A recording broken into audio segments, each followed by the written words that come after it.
All right. Well, this is the Leaner for Life program, and we're at the 6-week mark, and we're so excited that you're here. Now, some of you have maybe new, and if that's the case, we're going to do a short review at the end of what the 180 program is all about. But for the most part, we're going to be going over carbohydrates tonight. So that's kind of an interesting topic, and let's just dive right in. So again, we're going to be talking about carbohydrates, and carbs, we call them for short. What you're going to be learning, we're going to talk about the definition of carbohydrates, the different kinds, how carbohydrates fit into a healthy diet, and why some people are carb sensitive, and why glycemic index and glycemic load matter. You may not have heard those terms. We'll talk a little bit more about that. And the difference between what we call slow carbs and fast carbs. And we're going to talk about how we can make peace with carbs. Now, I saw the recording from last week, and I saw you guys salivating over the topic of carbs. So I kind of know where your thinking was going a little bit, but we're going to be talking about carbs in the realm of a healthy diet. So what are carbohydrates? Carbs are one of the 3 main macronutrients. We talk about micronutrients being the vitamins and minerals. Well, the macronutrients include carbohydrates, protein, and fat.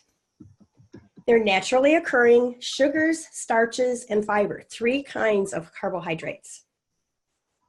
And we can categorize those in a lot of different ways based on how they affect our blood sugar, maybe the amount of fiber in each one of those types of foods, the health benefits that they provide, the amount of processing the specific carbohydrate has been subjected to. Those are all kinds of things that we want to consider when we're talking about carbohydrates. All right, so we have the 3 types of carbohydrates. We're going to talk about the first one, which is starch. Foods high in starch could include starchy vegetables like peas, corn, lima beans, or potatoes. And it could include dried beans, lentils, and peas, grains like oats, barley, and rice. And of course, many grain products are made from wheat flour, which would be your breads and pastas for the most part, unless you're purchasing a certain type of grain, like you could get quinoa pasta and some of the other alternative grains. But the 3 main kinds of carbohydrates, we've got the sugar. Okay, we have 2 kinds of sugar. We have naturally occurring that's found in fruit. We have added sugars, and those could be, move those over here. Those could be sugar cane syrup, honey, molasses, brown sugar, table sugar, high fructose corn syrup, lots of them out there. And then the next kind of carbohydrate we have is fiber. And some people don't know, fiber is actually only found in plant foods.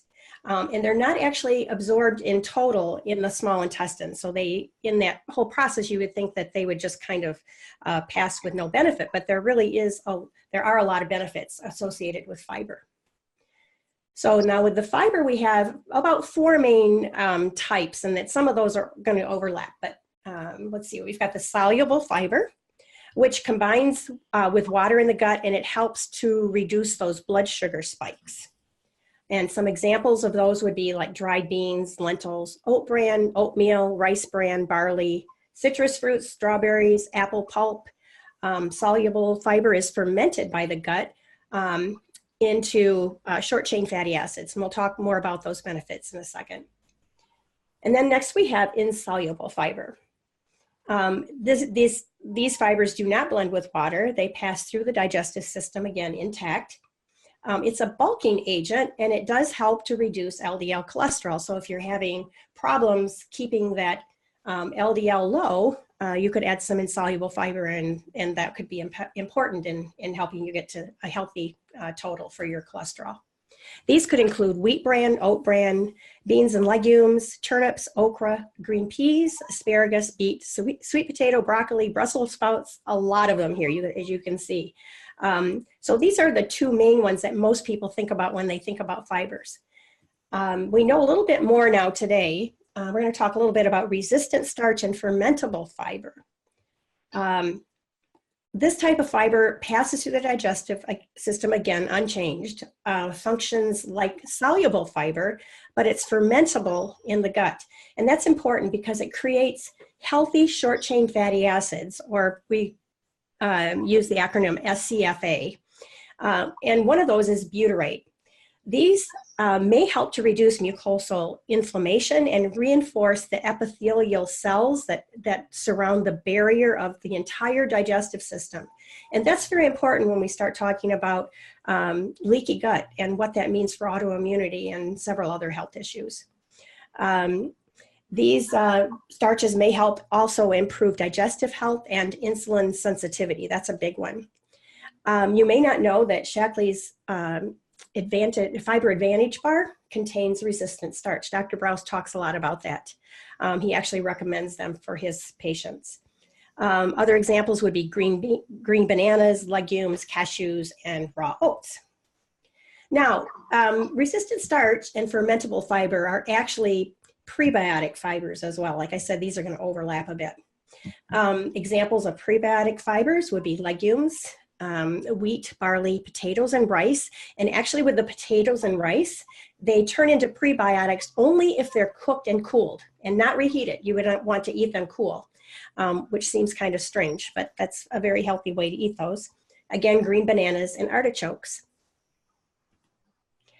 And the goal is to eat a wide variety of fiber-rich foods to make sure that you've got all your bases covered for all of the different health benefits that they provide. So why is it important to eat carbohydrate fiber foods? Well, fiber slows the insulin response, and that means that the carbohydrate is metabolized more slowly and can be used for energy over longer periods of time. And that helps reduce the blood sugar spikes, and it also helps to keep you satisfied longer and not craving as much food. Foods with fiber generally contain more nutrients. Fiber feeds the good gut bugs, as we just alluded to, and makes for a healthier microbiome. Many times, foods without fiber are highly processed. You know, when we talk about processed foods that we can buy in the supermarkets, they're pretty much devoid of nutrients. They contain more calories, and your body won't recognize that you ate, and you'll be left craving another meal.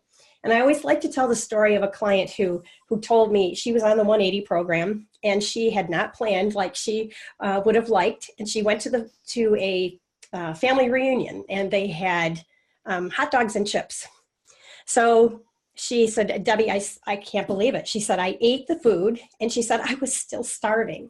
Well, your body doesn't recognize that you've eaten when you're not getting nutrients. So that's why it's very, very important. And not only that, she wasn't getting any fiber either.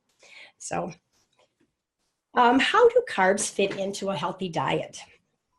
Well, understand that everyone's physiology is unique with a completely different genetic makeup and a diverse microbiome. And we like to think of that microbiome actually as your own personal fingerprint. Everybody's is different.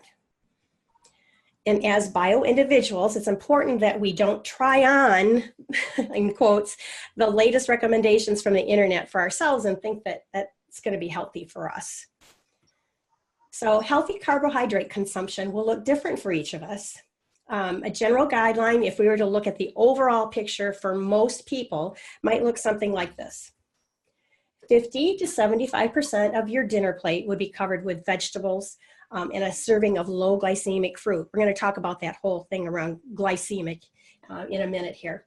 Then on the remainder of your plate, we'd find a serving of whole grains and a healthy protein. Carol and I were talking about this a little earlier here, that many people think that your plate should be covered mostly with the protein. But when we're talking about meats of any kind, or with fish, yeah, even fish like salmon that's pictured here, we want to make sure that it's more like a condiment as opposed to your entire plate. Most vegetables and fruits contain significant amounts of healthy carbohydrates. And the carb makeup of this particular plate that we're describing would include vegetables, fruits, and whole grains. So there you've got your carbohydrate consumption there. If you're in a great state of mind, But you still can't seem to eat a pasta meal or maybe just a small dessert without needing another and another and another. You may be what's called carb sensitive. Now, this can be caused by several different things. Folks vary greatly in how they handle these processed meals or a dessert or sweets.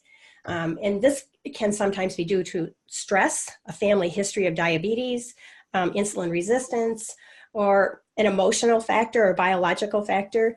Everyone's a bit different, but I really encourage you to tune in and listen to what's going on. If you believe you might be carb sensitive, you want to stay away from those high glycemic foods that we'll be talking about here in a minute. Stay away from those for a while and add them back in slowly at the end of your program once you've got a handle on what the healthy carbs look like. And I can tell you from experience, actually, we have two biochemicals, I guess you would call them, ghrelin and leptin, that turn on and turn off our hunger signals. And if those are out of whack, and if those are aren't being, if your body isn't sensing those, you can eat a whole plate of food and not even feel like you've eaten anything. So it's important that we tune in, but I can tell you the more fruits and vegetables you get and the more you dial in on a healthy diet, the more those are going to become sensitive and you're going to feel those again. You know, the trigger for when you're actually hungry. You know, we talked about making sure that when you want to eat a snack or whatever, that you identify if you're really hungry or maybe you just need some water. But those are all things that come along with eating a healthy diet, and they are improved as you go along in your program. And again, always check in and see how you're feeling after meals. Identify what might be triggering your out of control feeling. And I encourage people to eat intuitively. Really tune in and listen to what's going on in your body. What is triggering these feelings? It could be something you just went through, an emotional thing. And if that's the case, just work through that and identify that before you go to the cupboard and start binging on anything that's there that might not be healthy. All right, here we go. This is what I've been referencing. The glycemic index and glycemic load. Why are these important and why do they matter? So first of all, the glycemic index measures how much a given food raises a person's blood sugar. However, the amount of food that you eat matters too. So the glycemic load also measures how much a given food raises your blood sugar, but it takes into account how much of that food you're actually eating. So the better indicator of a food and its healthy effect on you would be the glycemic load. You may not have heard these before. It's not something you have to, remember. I just want you to be aware of these as you're putting together your meal plans and so forth. Now here, I included a chart. This was actually taken from the Linus Pauling Institute. But here you can see we have the food over on the left. We have the GI at the top. And understand that pure glucose is 100. That's rated 100. So that all of these foods are based on that scale. And then the next column you have your serving size, and then you have your carbohydrates per serving, and then you have your glycemic load. So if we were to look at the watermelon, you might think that, oh my goodness, I shouldn't be eating that watermelon. It's 76 on the scale. It's almost 100. And youch, that's almost glucose. Well, if we go over and we look at the fact that, we're looking at the serving size, we look at the glycemic load, it's only 8. So these are a way that you can actually identify what foods are actually going to spike your blood sugar. And I'll tell you why that's important in a minute. Okay, so here we have like whole grain pumpernickel bread. GI is 47. A large slice of it is only 5. So it went from 47 to 5. Down to the bottom, oranges and apples, pretty much the same, 42 and 39, and they go down to 6. So you can kind of see how this works. Now let's see here. I'm gonna move my box here so I can see. Okay, so we've got at the top, we've got pear raw, 38 down to 4. Carrots boiled. I don't generally boil my carrots. I usually eat them steamed or raw, but you can kind of tell basically, I hear from people all the time, oh, I can't eat carrots, there's too much sugar in them. Well, you have to take into account the serving size, and it's 33 GI and down to 1. So you don't have to worry about eating carrots. And then we've got lentils and kidney beans, pretty much the same again, 29 and 28, down to 7 and 8. So these are just something to kind of have you look at as we go through and we figure out our meals. So why does all of this matter? Well, this is from Dr. Mark Hyman. The science of food addiction is clearer now than ever before. A powerful study published in the American Journal of Clinical Nutrition proves that higher sugar, higher glycemic foods are addictive in the same way as cocaine and heroin. Foods that spike blood sugar are biologically addictive. And this was based on a study by an amazing man, Dr. David Ludwig, out of the Harvard Medical School. And I don't know if you can, I'll hold up his book. This is his book. It's called Always Hungry. It's a very interesting book. You might want to pick it up. But he goes into great detail about how this, and he talks about the ghrelin and leptin as well. So, but I can tell you that if you're eating lower on the glycemic load column, your cravings are going to be much, much less, and you're not going to have as hard a time staying on your program. Okay, so another way of looking at carbs would be slow carbs versus fast carbs. So again, your slow carbs would be the ones that would be lower on the index, and the fast carbs would be the ones that are higher. So these foods will absorb much more slowly, the ones that are lower, and will not affect your blood sugar significantly. And of course, the ones higher would be absorbed much more quickly from the bloodstream right into your cells. Remember that the glycemic load is a more accurate measure of the effects on blood sugar than the glycemic index. That's just kind of wrapping it up. But I don't want you to feel like you have to eat on the glycemic index. I mean, there's a whole diet wrapped around that, and I'm not encouraging that. I just want you to be aware of what those carbs look like and what they do, and what troubles they can cause you if you eat too many, as far as your cravings and so forth. So making peace with our carbs. So I want you to understand all carbs are not evil. I mean, if we were to look at a full plate of vegetables, the carbohydrates are going to be significant, but they're not going to spike your blood sugar, and they're not evil. They're going to be part of your healthy diet. So the most important foods that we can eat are loaded with carbs, vegetables, fruits, and whole grains. Wonderful, wonderful health benefits. And plant foods are the only source of phytonutrients. Those phytonutrients come from plants, and we always say, eat the rainbow.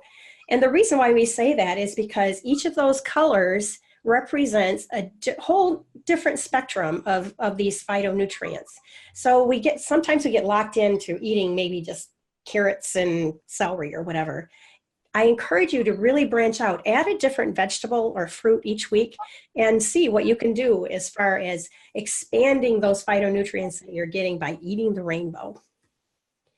And fiber plays an incredibly important role in the health of our microbiome, as we talked about. And fiber is a carbohydrate. Without it, we wouldn't be removing toxins like spent estrogens, toxins, and cholesterol. So those play a really big part. And we talk some in Shaklee about estrogen dominance, because we know that, by using our green cleaners, that we're not going to be getting those xenoestrogens into our diet or into our bodies. So this is another way of making sure that whenever we're coming across these estrogens, or when we have estrogens that we've used up that we want our bodies to expel, that they're being removed expeditiously. And without fiber, our liver would be forced to continue recycling these substances, much to the detriment of our health.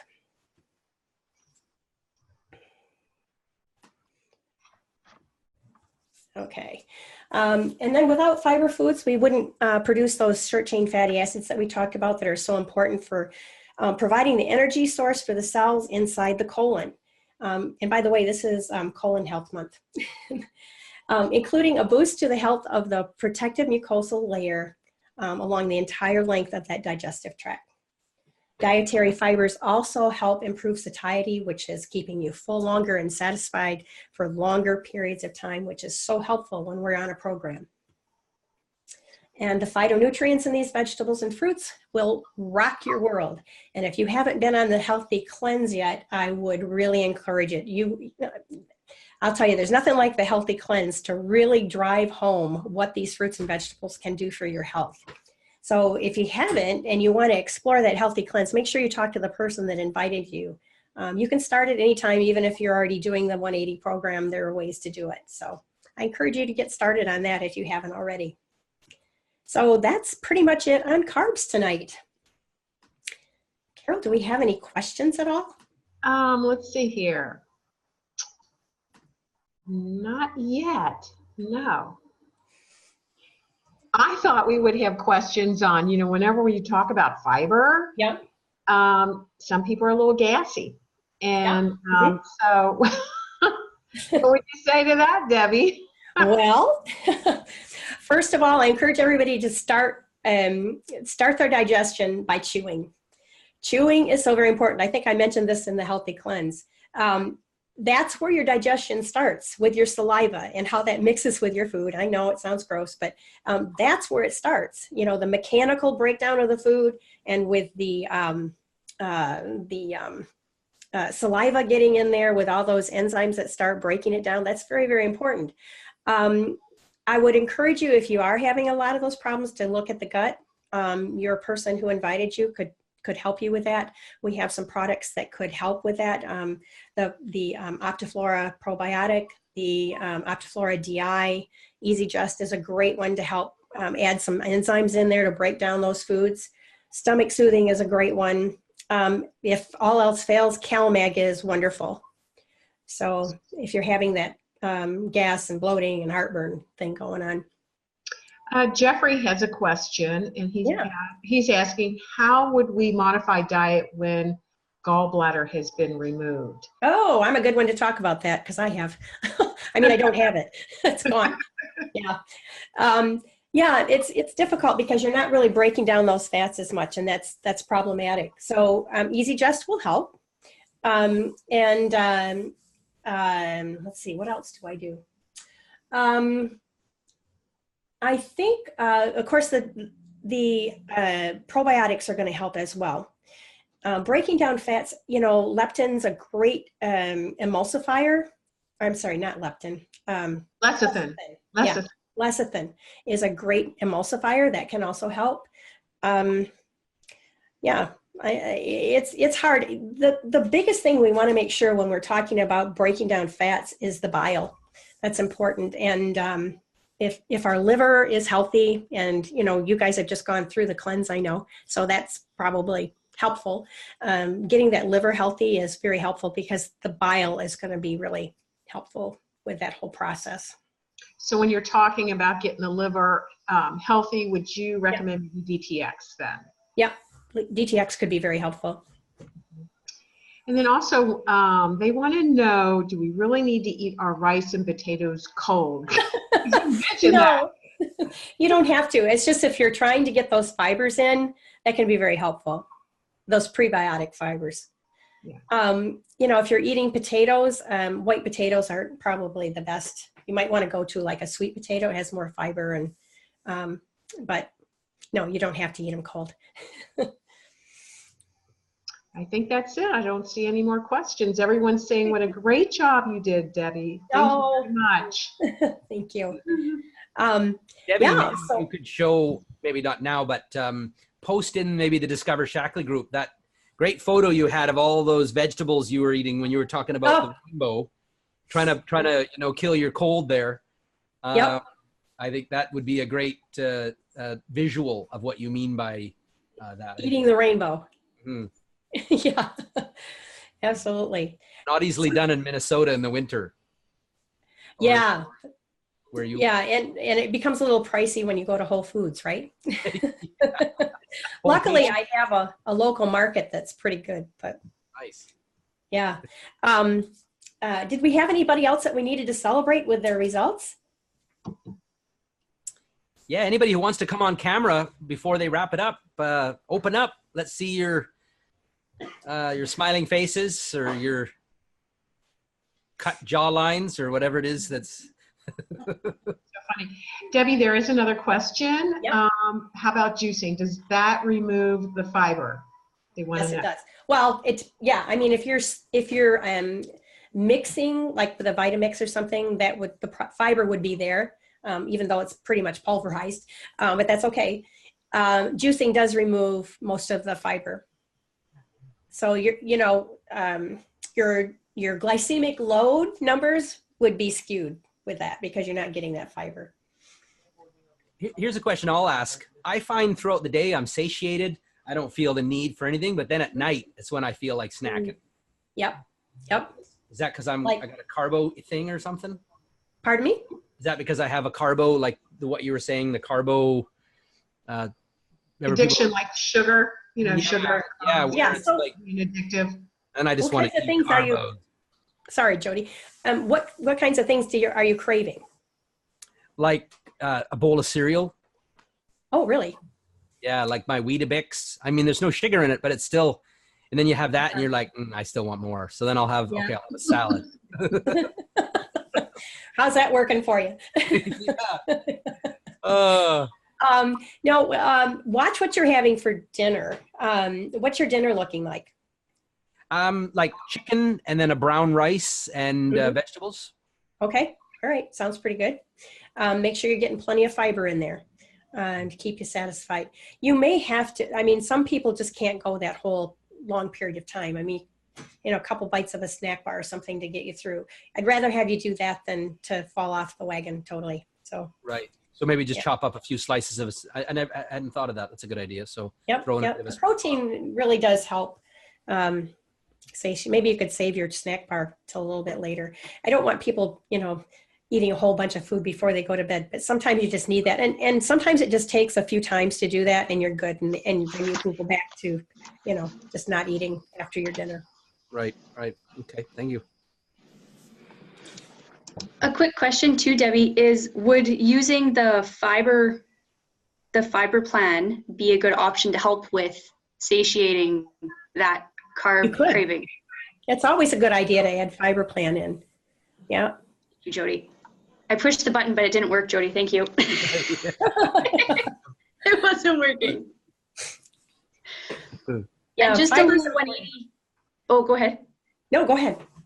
I was going to say, and just for a little testimony, this isn't mine, but one of my people that I met randomly who tried a Life Shake, she decided to do the whole program, and it's been about a year now, or just over a year and a half, and she lost 50 pounds and has kept it off ever since.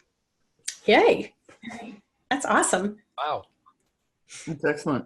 So did you guys, did you answer again about, and if I may have missed it, I'm sorry, about glycemic load? That was a great concept. And how do you find out what the glycemic load is of foods without, I remember that glycemic index diet. It was like, you had this book of charts. It was crazy. Mm-hmm. I can post a link to the charts that I have.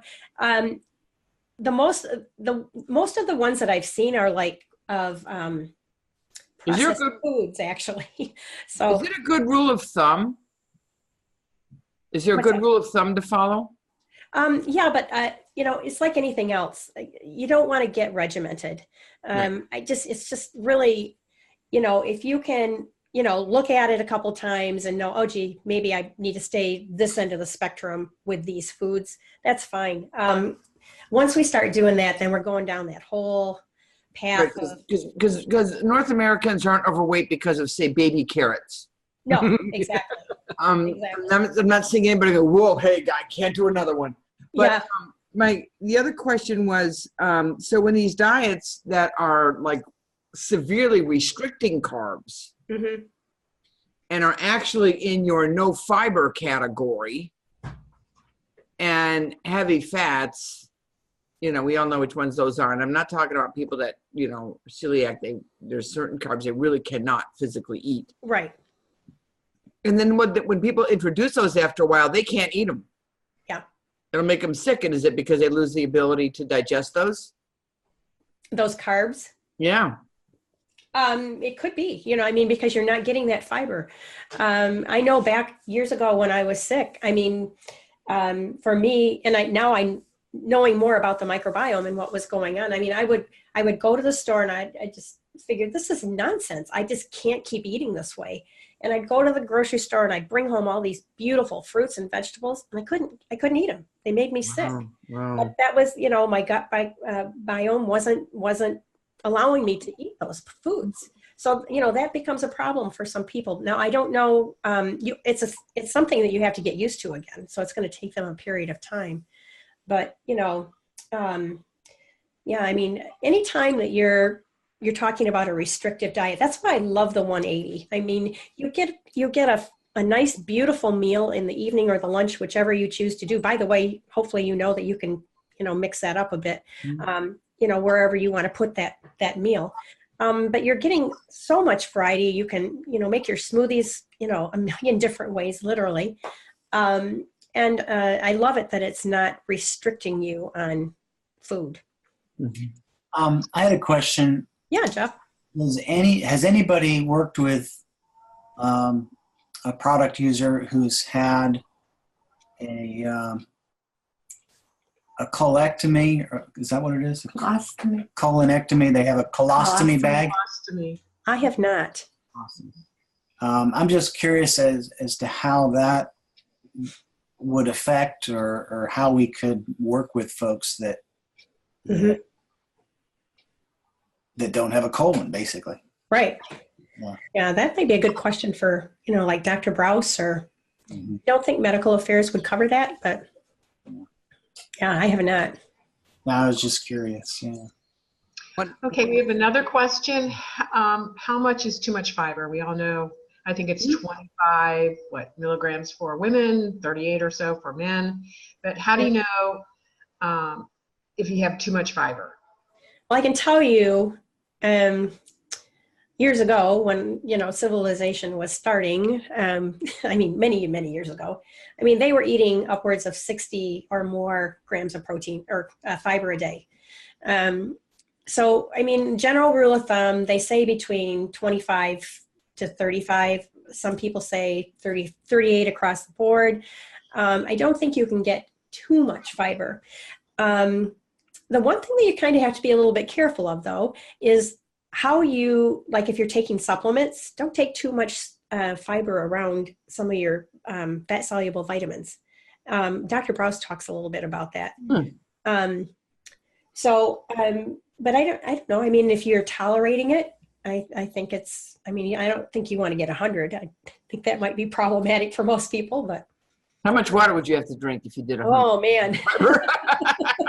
You better be drinking your water. I think you'd have to be a woodchuck to get 100. That's right. Yeah, that's a lot of fiber. Yeah. It's a lot of fiber. Okay, I think that's it. Okay. Carol, Right, Debbie made a good comment, Debbie Biddick. I just thought that this might be addressed, and that having 180 and then still trying to have a normal life. One second. She said that we have cookie and punch reception afterwards from their chorus, and that she fell off the wagon a little bit. And I think that's probably somewhat natural. And I think the headspace that I have had is that 180 really isn't going to be just 180. This is really meant to be a new life, like a new way of doing things. So I don't know if you had any message to Debbie for that. Yeah. So a couple of ways to look at it. First of all, we're not going to go the rest of our life without having a treat here and there. Right. I mean, that's just not going to happen. We shouldn't expect that of ourselves. I mean, that's when we've just gone overboard. And I know that one thing that really helped me when I was going through the program was making sure that when I was going someplace, I had the mindset of this is what I was going to allow myself to have and what I wasn't going to allow myself to have. So you go and you've got a plan, and I'm not saying it always works, but it does help. So for instance, if you knew that there was going to be a buffet, you know, you would go to the buffet and you would look for the foods that you had pre-planned in your head that you would have. And then maybe you know, you're at a point where you feel like you can allow yourself a small treat, and you're going to allow yourself to have that small treat and then walk away. Don't stand next to the buffet table, walk away. So, but pre-planning really does help. I think that's one of the benefits of 180, because it helps build lean muscle mass. It seems to build in some resilience. Yep, In absolutely. terms of your body. So if you have a day or even a couple of days where it wasn't quite right and you get back on your good habits, it's, for the most part, it doesn't seem to affect it. Now, if you do lots and lots and lots of off the wagons, then, you know, you're not really doing 180. But, but I have found that there's some resilience, and that's the whole point of it, is that it's going to build the lean muscle mass, help your metabolism be more efficient overall, teach you the habits. I know with me, I haven't not been super strict because I'm doing more of what Jody said. And so my weight dispersal back into the universe has been not as fast, but that's been okay with me. That's been okay with me. And it's still been, like, I couldn't leave it. I put on my dress pants because I had a networking meeting today. And I went, hey, these weren't baggy last time. So that's cool. Great. Win. Great. Absolutely. Winning. Celebrate that. I can't stress enough. Celebrate the wins, no matter how small they are. Celebrate them.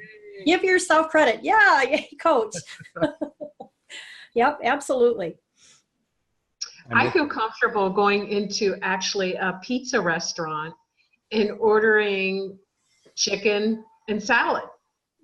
And, you know, I don't have a problem with that. In fact, last time I was in Lake Gaston Pizza, I love that place. Anyway, someone said, Carol, you're losing weight. And I'm not losing so much weight right now. It's really inches. My shape is changing. So it just so happened the owner loves our Life Shake. So she was talking about that. And then this other gal says, I want that. I want that. So people are, you know, they're watching you when you're on 180, and they're watching your shape change, and you might not lose the weight right away. In most cases, it seems to be inches before the weight. Yep. You know, I did mention earlier that I was going to recap 180. So just quickly, all right, so 3 meals a day, 2 snacks. Your breakfast and lunch usually, but it can be breakfast and dinner, is going to be the Life Shake. You can customize it all different ways. You have a healthy meal in there, so that can be either lunch or dinner, depending on where you put your shakes. A snack bar, and that would be, you know, between a lunch and a lunch and a dinner, or a breakfast and lunch, whatever works for you. Another 100-calorie or so snack between the other hole in there between your meals. And the 3-in-1 boost, amazing to help you balance out those blood sugars and avoid cravings. What am I missing? Anything? Tea. Oh, we got to have the tea. Having it right now. How many tea a day? How many tea a day? 1 or 2. 1 or 2? Yep. Yeah, if you're up to 7, Jody, that's a different problem. Yeah. And no, so that's it. I mean, it's very easy. So just to be clear, volume. We're getting enough fiber on the 180, right? We don't need like a bowl of oatmeal or anything like that. No, just incorporate your fiber into that good, healthy meal. Make sure you're getting it there. Right. Yep. You're getting, let's see, I wrote it down someplace. I don't think I've got it in front of me. It's like 6 grams of soluble fiber in each shake. Yep, shakes and bars. And you're getting, you know, the 20 grams of protein. In the bars, it's 18 to 20. So, yeah. And then your snack bars, you're getting about 9 to 10 grams of protein and 3 grams of fiber. So, yep. That's awesome. Yeah. Okay. Well, next week, Karen's going to be back on, and she's going to be talking about fats are confusing. Yes, they are. Looking forward to that one, Karen. Yeah. Awesome. All right. Well, everyone have a great week. If we can answer any questions, feel free to reach out, and we'll look forward to hearing you next week. Bye, everybody. Bye. Great job. Thank you so much. Great job, Awesome Debbie. job, Debbie. Oh, thank you. Bye. Bye. Thank Thanks, you. everyone. Night, everybody.